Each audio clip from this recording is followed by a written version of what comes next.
Hello, আসসালামু আলাইকুম everyone. আশা করি সবাই ভালো আছেন, আমিও ভালো আছি। তো আজকে টাইটেল থেকে বুঝতে পারতেছেন আজকে আমি কোথায় যাচ্ছি। তো কোনো প্রোগ্রাম ছিল না যাওয়ার, তো হঠাৎ করে বাসা থেকে বের হয়ে গেলাম। চিন্তা ভাবনা করলাম যে আজকে হাওড়ে যাবে ঘুরতে, তো ফ্যামিলি সবাইকে নিয়ে বের হয়ে গেলাম। তো অলরেডি আমরা এখন বাসা থেকে বের হয়েছি, বের হয়ে আমরা এখন একটা অটো রিক্সা নিব। তো অটো রিক্সার জন্য আমরা ওয়েট করতেছি। তো অটো রিক্সা এখান থেকে হেঁটে গেলে দেখা যায় অল্প অল্প মানে সিএনজি স্টেশন, বেশি দূরে দূরে না। তো চিন্তা ভাবলাম করলাম অটো নিয়ে চলে যাই। তো এখান থেকে অটো রিক্সা একটা নিলাম, আপনার 30 টাকা ভাড়া। দুইটা অটো রিক্সা নিলাম আমরা। তো আমরা এখান থেকে অটো রিক্সা দিয়ে চলে যাচ্ছি আমরা বাস স্ট্যান্ডে। তো আশেপাশের রাস্তাঘাটও খুব ভালো এখানকার। আমি বর্তমানে আছি ভৈরবে। তো হঠাৎ করে আমাদের মানে নারায়ণগঞ্জ থেকে ভৈরবে চলে গেলাম আমরা সবাই। তো আমরা এখন চিন্তা ভাবনা করছি ভৈরব থেকে আমরা হাওড়ে যাব। তো আমরা যেহেতু হাওড়ের উদ্দেশ্যে যাব, তো ভৈরব থেকে হাওড় খুবই কাছে। তো অটো রিক্সা নিয়ে নিলাম। তো আমার সাথে দেখতে পাচ্ছেন যে এক চাচা বসে আছে, সাথের যে অটো রিক্সাওয়ালা। তো তাকে বললাম যে ভাই আমাদের সিএনজি স্টেশন নিয়ে যান। তো সেও মানে গলি থেকে মেন রাস্তায় চলে আসলো। তো মেন রাস্তা থেকে এখন আমরা একটু সামনে যাব, সামনে গিয়ে আমরা একটু মানে auto auto auto auto rickshaw দিয়ে সামনে যাচ্ছি আমরা। তো আমরা এখন চলে আসলাম মেন রাস্তার ভিতরে চত্বরে। তো এখন আমি বর্তমানে আছি ভৈরব, এটা ভৈরবের মেন সড়ক। তো এটা যেটা মানে ভৈরব থেকে সিলেটের যে রোডটা গেছে, তো আমরা এখন বর্তমানে সেখানে আছি। তো চারিপাশে দেখতে পারতেছেন অনেক গাড়ি ঘোড়া। আগে এই বিগত 1 মাস আগে এখানে গাড়ি ঘোড়া খুব কম ছিল, এত গাড়ি ঘোড়া ছিল না। তো রাস্তাঘাট একটু জ্যাম লেগে গেছে। তো যেখানে সময় লাগে মনে করেন এখান থেকে 5 মিনিট, সেখানে লেগে গেল 10 মিনিট। তো আমরা অপেক্ষা করতেছি কতক্ষণে সিএনজিতে যায়, সিএনজি স্টেশনে যাব। তো এখানে আবার একটু জ্যাম পড়ে গেল। তো অটোওয়ালাকে বললাম যে ভাই আপনি একটু সাইড সুট দিয়ে নিয়ে যান, আমাদের একটু তারা, এমনি সময় কম হয়ে গেছে, যেহেতু আমরা লেট করছি, সকাল সকাল বের হওয়ার কথা ছিল, সেখানে আমরা একটু মানে লেটে বের হয়ে গেছি। তো আমি এখন একবার মেন চত্বর আছি, যেটাকে বলা হয় আপনার ভৈরব মেন চত্বর এখানে।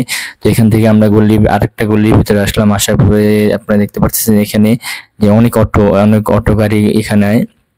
তো সবশেষে আমাদের এখানে এটা নামানো হলো, যে মানে অটোটা থামানো হলো এখানে। আমরা এখন এখান থেকে সিএনজি নিব। তো অলরেডি সিএনজি আমরা নিয়ে নিছি। তো আমরা এখন সিএনজিতে আছি। আসলে কি এখানে সিএনজি নেওয়ার সময় অনেক মানে এখানে বিদিক ইচ্ছা হয়েছে কিরকম, যে এখন দেশে এরকম অবস্থা যে সবাই এখন তো সিন্ডিকেট কোথাও নাই। এখন এই সিএনজি ওয়ালা বলতেছে যে এখানে সিন্ডিকেট আছে। তো আপনারা সিন্ডিকেট, আমি ওকে বললাম যে ভাই আপনাদের এখানে সিন্ডিকেট আবার কি, বলতেছে যে আমাদের সিন্ডিকেট এখানে আছে। তো এই সিএনজি ওয়ালার আগে এক সিএনজি ওয়ালার সাথে কথা বলছিলাম। তো সে বলতেছে যে তাকে আমরা নিছিলাম, মানে এখানে ভাড়াটা হচ্ছে ফিক্সড ভাড়া আপনার 500 টাকা রিজার্ভ। আমরা দুইটা সিএনজি নিলাম, 500 করে 1000। আমরা এখান থেকে কিশোরগঞ্জ উদ্দেশ্যে রওনা দিচ্ছি। তো এখান থেকে 1 ঘন্টা টাইম লাগবে কিশোরগঞ্জ যেতে। তো এই সিএনজি দুইটা নিছি। তো আগে একটা সিএনজি নিছিলাম, সেরকম 500 টাকা। তো তার সাথে আরেকটা সিএনজি ভাই ছিল, তো বলতেছে যে ভাই আপনি যেহেতু একটা নিছেন না, তা আমাকে একটা দেন, আরেক সিএনজি এলায়। তাই আমি বললাম ঠিক আছে, তো আপনি চলেন। তো ওই সিএনজি এলায় বলতেছে যে যে না ভাই এটা যেতে পারবে না, সে গেলে সামনে আটকে দিবে। আমি বললাম কেন, সে আর তাকে আটকে দিবে? বলতেছে না ভাই আমাদের এখানে সিন্ডিকেট আছে। আমি বললাম যে ভাই এখানে সিন্ডিকেট আবার কি, এখন বর্তমানে কি সিন্ডিকেট আছে? তো সেই লোকে কি করলো, সেই লোকের সামনে চলে গেল ওই লোকটাকে বাধা দেওয়ার জন্য। তো আমরা সামনে গেলাম, সামনে যাওয়ার পরে পরে দেখি ওই লোকজন নিয়ে আসছে আরো। তা আমরা বললাম যে ভাই আপনাদের এখানে সিন্ডিকেট কিসের? এখন আপনি এই লোকটা বলতেছে এখানে সিন্ডিকেট আছে। তো আরো যে লোকজন ছিল তারা বলছে না ভাই সিন্ডিকেট নেই। তো আমরা বললাম যে ভাই লাইনের গাড়ি কোনটা, আমাদের দুটা সিএনজি লাগবে। তা বলতেছে ভাই লাইনের গাড়ি এই যে এইগুলা। তো আমরা দুটা সিএনজি নিয়ে নিলাম। সিএনজি নিয়ে আমরা সিএনজিতে উঠলাম। ওঠার পরে এখান থেকে আমরা রওনা দিলাম। রওনা দিতে সিএনজি ওয়ালাকে ভাই বললাম যে ভাই এখান থেকে কয় ঘন্টা লাগবে যেতে? বলতেছে সর্বোচ্চ 1 ঘন্টা। তা আমরা এখন বর্তমানে সিএনজিতে আছি। আপনারা দেখতে পারতেছেন চারপাশে এখানকার মানে এই ভৈরব এলাকাটা এরকম, মানে এখানে বন্যার কোনো ক্ষয়ক্ষতি হয়নি। এই চারপাশে দুই পাশে রাস্তা, চারপাশে মনে করেন বিল আর বিল। এখানে মনে করেন কিছু কিছু জায়গা পানি আছে, কিছু কিছু জায়গা পানি নেই। তো এখানে মনে করেন আসলে কি ঢাকা শহর থেকে গ্রামের যে রাস্তাঘাটগুলো খুবই ভালো, আর এখানে প্রাকৃতিক যে গাছগাছালি আছে এগুলোতে আমরা মানে আমি দেখে খুব মুগ্ধ হয়ে গেছি। কেন ঢাকার ভিতরে থাকতে থাকতে এগুলো কখনো দেখা হয় না, আর ঢাকার ভিতরে যেদিকে যে সেদিকে জ্যাম লাগে, আর এখানে কোনো জ্যাম নেই, রাস্তাঘাট পুরো ফাঁকা। আর এখানকার মনে করেন যে ওয়েদারটা খুবই ভালো, আর চারপাশে সবুজ মানে যে গাছগাছালি আছে এটাতে আমি খুব মুগ্ধ হয়ে গেছি। তো আপনি দেখতে পাচ্ছেন এই যে আশেপাশে যে রাস্তাঘাটগুলো দেখেন কত ক্লিন, কত মানে পরিষ্কার। আর মূলত যে সিএনজি ওয়ালা ভাই খুবই ভালো, সিএনজি ওয়ালা ভাই, তাকে বললাম যে ভাই তাড়াহুড়ার দরকার নেই, রিল্যাক্সে চালান আপনি। তো বললো ভাই সমস্যা নেই, আপনাদের আমি বলছি 1 ঘন্টা আমরা চলে যাব, সমস্যা নেই। তো সিএনজি ভাই ওয়ালা খুব ভালো ছিল। তো আমরা এখন দেখতে পারতেছেন রাস্তা চারিদিকে এখন এখানে। তো এখান থেকে আমরা এখন ভৈরবের উদ্দেশ্যে যাব, মানে ভৈরব থেকে কিশোরগঞ্জের উদ্দেশ্যে আমরা এখন রওনা দিছি। তো এখানে আশেপাশে গাছগাছালি গুলো সুন্দর, আসলে কি এখানকার প্রাকৃতিক গুলো এত সুন্দর এটা না বলা নয়। তো দেখতে পাচ্ছেন ওই যে আশেপাশে যে গাছগুলো মানে সবুজ, মানে সবুজের ভিতর ভরা, আসলে এখানকার পরিবেশটা খুবই ভালো। আমি আমি এই ব্রাহ্মণবাড়িতে এসে এখানকার মানে রাস্তাঘাট দেখে আমি খুবই মুগ্ধ হয়ে গেছি, আর বিশেষ করে এখানকার লোকজন খুবই ভালো। আর তো আমরা এখন বর্তমানে সিএনজিতে আছি, সিএনজি থেকে কখন নামবো এখন আমরা বলতে পারতেছি না, তো যেহেতু 1 ঘন্টা লাগবে। তো আমি এই মাঝে একটু বক করে নিই। আর আসলে কি এই মানে এই গ্রাম অঞ্চলের সাইডে আসলে দেখা যায় যে আগের কাল যে আমরা ছোটকালে যে গ্রামে যেতাম, খেলাধুলা করতাম, তো এইগুলো দেখলে আমাদের এই ছোটকালের অতীত কথা মনে চলে আসে। তো আপনি দেখতে পাচ্ছেন এখানে মনে করেন একটু জ্যাম লেগে গেছে, কেন জ্যাম লেগেছে একটু সামনে গেলে আপনারা বুঝতে পারবেন। তো এখানে সিএনজি খুব আস্তে আস্তে যাচ্ছে, আস্তে যাওয়ার কারণ হলো এখানে মানে ট্রেন চলে আসছে, ট্রেন চলে আসার কারণে মনে করেন রাস্তাটা জ্যাম হয়ে গেছে। তো ঢাকা থেকে যে ট্রেনগুলো আসে এখন এই রাস্তাতে যায়, তো এই জন্য মনে করেন একটু জ্যাম হয়েছে, তো জ্যামটা ছুটে গেছে। তো আমরা এখান থেকে আবার চলে যাচ্ছি, আপনারা দেখতে পাচ্ছেন ওই সাইড দিয়ে ট্রেনের লাইন ছিল। তো এখান থেকে আবার আমরা চলে মানে রওনা দিলাম। তো সিএনজি ওয়ালা ভাই খুবই ভালোভাবে চালাইছে রাস্তাঘাট, আর এখানে রাস্তাঘাট কোনো জ্যামজট নেই, আর বিশেষ করে রাস্তা খুব ভালো, একবারে ক্লিন। আর রাস্তা মানে কোনো ভাঙ্গাচোঙ্গা নাই। তো এখন মনে করেন রাস্তাঘাট কোনো ভাঙ্গাচোঙ্গা নেই। তো আমরা সামনে যে দেখি যে রাস্তাঘাটের কি অবস্থা, আসলে কি এখানকার মানে পরিবেশটা এত সুন্দর যে এটা না বলার নয়। আর বিশেষ করে তো আমরা কাছাকাছি চলে আসছি, সাবেক যে রাষ্ট্রপতি আব্দুল হামিদের এলাকার কাছাকাছি আমরা চলে আসছি। তো আমরা এখনো সিএনজির ভিতরে বসে আছি। তো সিএনজি এলাকায় খুবই ভালোভাবে চালাচ্ছে, খুব স্পিডে চালাচ্ছে। আর আশেপাশে মানে জায়গা জোগাগুলো এত সুন্দর দেখতে।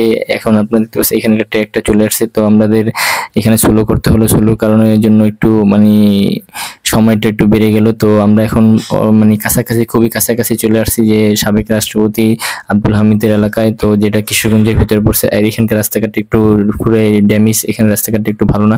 আর এখানে দেখতে পাচ্ছেন আপনার চারিদিকে রাস্তাঘাট একটু ভাঙ্গা। তো আমরা চলে আসলাম যে আমাদের সাবেক 2 রাষ্ট্রপতি আব্দুল হামিদ আর জিল্লুর রহমান। তো আপনি দেখতে পাচ্ছেন এই যে এখানে তাদের 2টা ছবি লাগানো আছে। তো নিজেদের কিছু ছবি ভেঙে ফেলেছে, আর এখানে উপরের চেহারা এগুলো সব ঠিক আছে। তো আমরা এই মোটর থেকে এখন আমরা চলে যাচ্ছি কিশোরগঞ্জের ভিতরে। আমরা এখন চলে আসছি, এখানে একটু জ্যাম লেগে গেল। আর এই বাজারটা খুবই জমজমাট, এখানে মনে করেন সব ধরনের দোকানপাট আছে। আর এখানে কোনো বড় ধরনের গাড়ি চলে না, সব অটো গাড়ি আর সিএনজি। তো আমরা চলে আসলাম এই হাওরের কাছে চলে আসলাম। তো হাওর থেকে আমরা এই নৌকাগুলো ভাড়া করব। তো এখানকার নৌকাগুলো বলতে গেলে একটু ভাড়া বেশি। তো আমরা এখন মানে কোন নৌকাটা নিব, ছোট নিব না বড় নিব, এটা আমরা একটু আগে দেখি, দেখার পরে আমরা তারপরে দামাদামি করব। তো সবশেষে আমাদের একটি নৌকা পছন্দ হয়েছে। যেহেতু ছোট নৌকা আমাদের নেওয়া যাবে না, কেন নেওয়া যাবে না, এখানে একটু মানে ঢেউর একটু বাতাস বেশি, ঢেউ আছে হালকা পাতলা, আর সেই জন্য আমরা ছোট নৌকাটা নিব না। তো আমাদের এই নৌকাটা পছন্দ হয়েছিল, কিন্তু এটা একটু ছোট হয়ে যায়, আমরা আর একটু বড় ধরনের নৌকা নিব। তো বড় ধরনের নৌকা আমাদের আরো লোকজন যারা আছে তারা দেখতে গেছে, আমিও গেছি দেখতে। তো ওটা এখানে আপনাদের আমি দেখাবো। তো সবশেষে আমরা একটা নৌকার কথাবার্তি চলতেছে, যদি ওটা আমাদের দামাদামিতে বনে যায় তা আমরা ওটা নিয়ে নিব। তো অলরেডি আমাদের দামাদামি হয়ে গেছে। তো আমরা বড় একটা নৌকা নিলাম। তো নৌকাটা কোনটা এটাও আপনারা দেখতে পাবেন, এই যে নৌকাটা। সবশেষে এই নৌকাটা নিয়ে নিলাম 4000 টাকা, 4000 টাকা দিয়ে। তো এখান থেকে যেতে আমাদের কমপক্ষে আপনার 1.5 ঘন্টা সময় লাগবে নৌকা দিয়ে। তো সবাই দোয়া করবেন আমাদের জন্য, যেন ভালোভাবে আমরা যেতে পারি। তো অনেক কষ্ট হয়েছে নৌকাটা ভাড়া করতে। এই যে নৌকার মাঝি। তো আপনারা সবাই নৌকার মাঝিকে দেখতে পাচ্ছেন। এই যে এখন পিছে ব্যাক গিয়ার করে দিতেছে। এই যে আমরা সবাই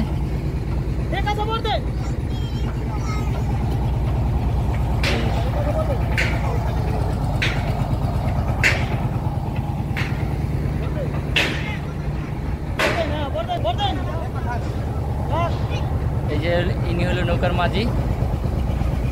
এখানে প্রচুর গরম, অনেক গরম হাওরে, আসলে অনেক গরম। আমরা তো ভাবি যে হাওরে কোনো গরম নেই, আসলে হাওরে অনেক গরম।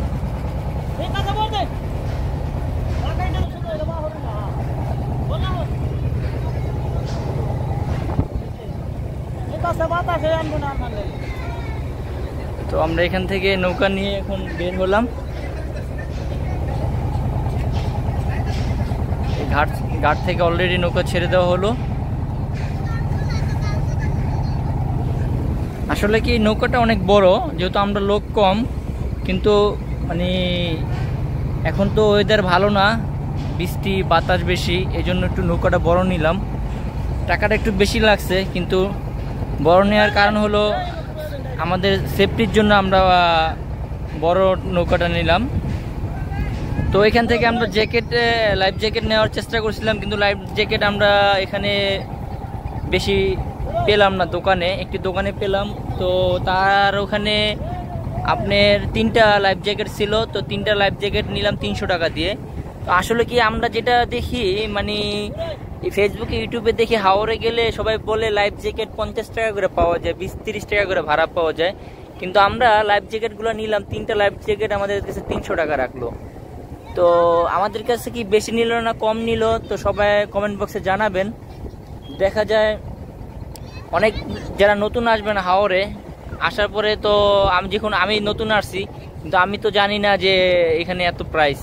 তো আমি তো ভাবছি এখানে 50 টাকা নিবে লাইফ জ্যাকেট, তো সেই জন্য চিন্তা ভাবনা করছি যে এখান থেকে নিয়ে যাব।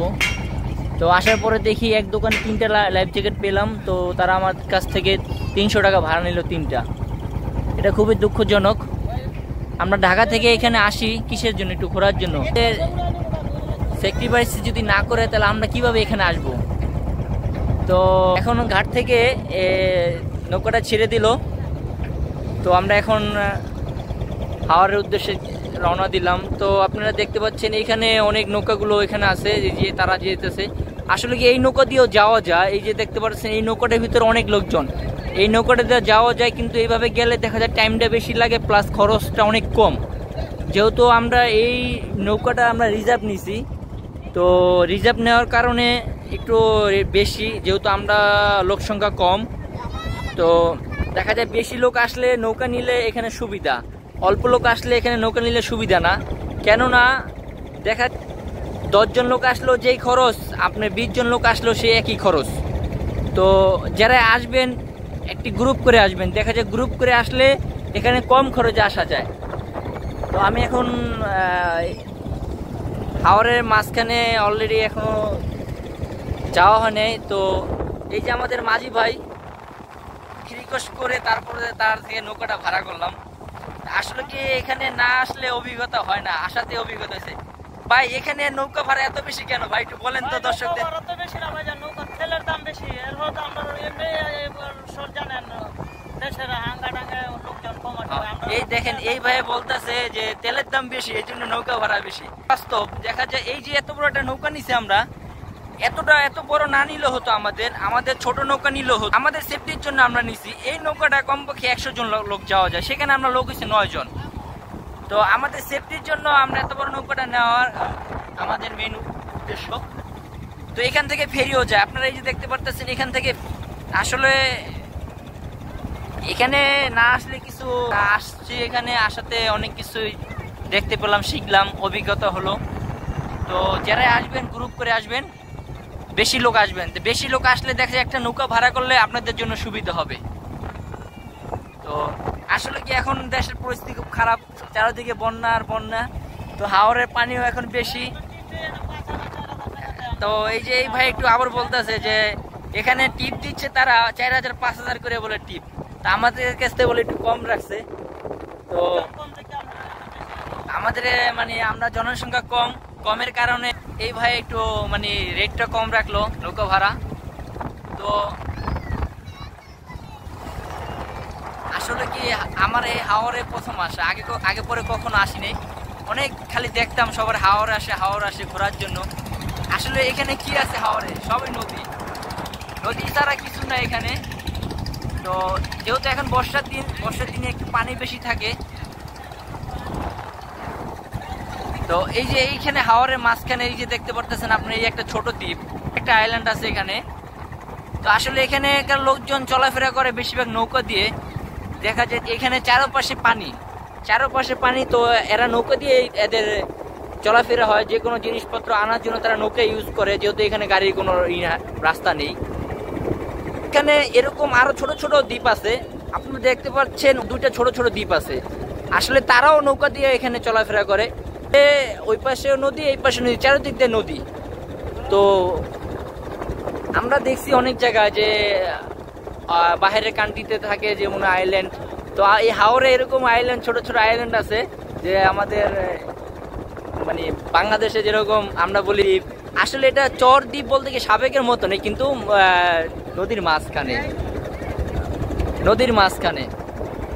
আসলে এখানে জায়গাটাও খুবই সুন্দর। না আসলে আপনারা কেউ বুঝতে পারবেন না, আসলেই বুঝতে পারবেন। তো আমি আপনাদের ঘুরে দেখাচ্ছি। এই দেখেন এখানে অনেকগুলো দ্বীপ আছে, আইল্যান্ড আছে। তো এই যে এখানে দেখতে পারতেছেন, এখানে একটা আইল্যান্ড, এই চারপাশে নদী, ওই পাশে নদী, এই পাশে, মানে চতুর্দিক দিয়ে নদী, মাঝখানে একটা আইল্যান্ড। তাদেরও ব্যবস্থা নৌকা দিয়ে, তারা নৌকাতে আসে, যে কোনো জিনিসপত্র আনার জন্য তারা নৌকা ইউজ করে। তো এখানে দেখেন এই যে একটা নৌকা যাচ্ছে, এই যে দেখেন, আপনাদের আমি একটু জুমতে দেখাই। এই যে এই নৌকাটা দিয়ে তারা এখান থেকে পারাপারি হয়। পারাপারির ক্ষেত্রে দেখা যায় মানে তাদের ভাড়াটা খুব কম লাগে, তো খুবই কম, অনেক কম লাগে। এই যে আপনি দেখতে পাচ্ছেন নৌকাটা, তারা খুবই কম, মানে আপনি যদি নর্মাল ভাবে এমনি মানে যে নৌকাতে পারাপারের যে নৌকা, অলমোস্ট আপনি গেলে আমার মনে হয়, আমি এক লোককে জিজ্ঞেস করলাম, আমরা যেখানে যাচ্ছি আপনি অলমোস্ট 150 টাকা খরচ হবে, এর বেশি খরচ হবে না। কিন্তু আমরা যেহেতু ফ্যামিলি নিয়ে যাচ্ছি, এই জন্য আমাদের মানে আমরা রিজার্ভ একটা ট্রলার নিয়ে নিছি, তো এই জন্য আমাদের খরচটা বেশি। যারা একলা আসবেন, একলা আসলে আপনারা কি করবেন, এইখানে এই যে নৌকাগুলো যা পারাপারে হয়, এই নৌকা দিয়ে পারাপারি হবেন। অলমোস্ট আমরা যেখানে যাচ্ছি সেখানে 150 টাকা লাগবে এই নৌকাতে যদি আপনি ওখানে যান। আর যদি কেউ গ্রুপ করে আসেন, তাহলে আপনারা কি করবেন, নৌকা নেবেন। দেখা যায় গ্রুপ করে আসলে তখন নৌকা নিতে হবে না, যেহেতু আপনার লোক সংখ্যা বেশি থাকবেন, সেই ক্ষেত্রে আপনাদের টাকা মানে স্যাক্রিফাইস হবে, আপনার মানে শান্তি মতন ঘুরতে পারবেন, এনজয় করতে পারবেন। আর যারা একলা আসবেন, একলা আসলে নৌকা নিবেন না। একলা আসলে নৌকা নিয়ে দেখা যায় আপনি বুঝতে পারবেন, একটা নৌকার ভাড়া অনেক দ্বিগুণ লেগে যাবে। ছোটখাটো একটা যদি নৌকা নেন, সেক্ষেত্রে আপনাকে মনে করেন 2000-2500 টাকা গুনতে হবে। কিন্তু ছোট নৌকা নেওয়া মানে কি, এখানে রিস্ক, অনেকটাই রিস্ক। তো আমি সবাইকে বলবো ছোট নৌকা নিবেন না বর্ষার সিজনে। দেখা যায় বর্ষার সিজনে পানিটা বেশি থাকে, প্লাস ঢেউটা বেশি হয়। তো এই যে আপনারা এখানে আরেকটা নৌকা দেখতে পাচ্ছেন, আমি একটু জুমতে আপনাদের দেখাই। এই যে নৌকাটা দিয়ে দেখতে পাচ্ছেন কত লোক যাইতেছে। আসলে এরা এখান থেকে পারাপার, ওই পার থেকে এই পার যাচ্ছে। তো এখান দিয়ে মানে অনেক লোক আছে ঢাকার থেকে আসে ঘোরার জন্য, তারাও যায়, সিঙ্গেল যারা। দেখা যায় এইভাবে গেলে আপনার অল্প টাকা যেতে পারেন। আমি ফার্স্টে বলছি, এখনো বলে দিই, 150 টাকা দা আপনার পুরা মানে ওই এই পার থেকে ওই পার যেতে পারবেন, যে হাওরে যে মিঠা পানি যেখানে আছে ওখানে। আসলে কি এখানে আমরা যেটা ভাবি, আসলে ওরকম কিছু না। আসলে নদী মানে ঘোরা মানে কি, এটা আপনার মন মানুষটা ফ্রেশ মানে ভালো রাখার জন্য এটা ঘোরা। তো আমরাও চিন্তা ভাবনা করলাম যে একটু ঘুরে আসি হাওর থেকে।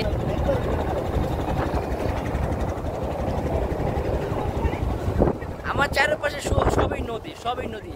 আগে আমি এক সময় দেখেছি সাগর, এখন দেখাই নদী। তো পরবর্তীতে আমি দেখাবো, সাগরও দেখাবো আপনাদের। দেশের বাইরে কিছু ট্যুরে দিব, তো এখন ওগুলা কবে দিব এগুলো এখনো আমি কিছু বলতে পারতেছি না। এটা পরবর্তীতে আপনাদের আমি বলে দিব, কোথায় যাব, কোন দেশে যাব, এটাও আমি বলে দিব। তো আমি চিন্তা ভাবনা করছি, বাংলাদেশে কিছু জেলা আছে অনেক সুন্দর সুন্দর দেখার জন্য, তো এগুলা ঘুরবো। আগে পরে অনেক ঘুরছি, কিন্তু এরকম ব্লগ করা মানে হতো না আমার। যেহেতু আমি বাংলাদেশে অনেক জেলায় ঘুরছি, কিন্তু মানে ঘোরার ক্ষেত্রে কোনো জায়গায় যেয়ে ব্লগ করতাম না। তো যেহেতু আমার ব্লগটা বাইরে থেকে করা শুরু, তো আমি এখন আগে বাংলাদেশ ঘুরবো, ঘুরে তারপরে অন্যান্য দেশে যাওয়ার চেষ্টা করব। তো এখন বর্তমানে অন্য দেশে যাওয়াটা একটু টাফ, চিন্তা ভাবনা করছিলাম ইন্ডিয়ার দিকে যাবো, কিন্তু ইন্ডিয়ার এখন বর্তমানে ভিসাটা অনেক মানে কঠিন হয়ে গেছে, ভিসা পাওয়া যাচ্ছে না। তো আমিও ট্রাই করব দেশের পরিস্থিতি স্বাভাবিক হয়ে গেলে আবার ট্রাই করবো ইন্ডিয়ান ভিসা দেওয়ার জন্য, মানে করার জন্য। যদি ভিসা হয় তাহলে আমি অবশ্যই ইন্ডিয়া যাব, আপনাদের ঘুরে দেখাবো ইন্ডিয়ার যে ঐতিহ্যবাহী জায়গাগুলো আছে। তো ভিডিওটা যদি ভালো লাগে অবশ্যই ভিডিওটা বেশি বেশি শেয়ার করবেন, সবার মাঝে দেখা ছড়িয়ে দিবেন। আর আমার চ্যানেলটা সাবস্ক্রাইব করে আমার পাশে থাকবেন। আর যারা এখনও সাবস্ক্রাইব করেন নাই আমি তাদেরকে বলবো অবশ্যই আমার চ্যানেলটা সাবস্ক্রাইব করে আমার যে পুরনো যে ভিডিওগুলো আছে আপনারা পুরো সব ভিডিওগুলো দেখবেন। আর ফেসবুকে যারা এখনও ফলো করেন আমার ফেসবুক পেজটা ফলো করবেন, আমাকে সাপোর্ট করবেন। আপনারা বেশি বেশি সাপোর্ট করলে আমিও আপনাদের জন্য নতুন ধরনের ভিডিও নিয়ে আসতে পারবো। তো সবাই ভালো থাকবেন, আজকে এই পর্যন্তই।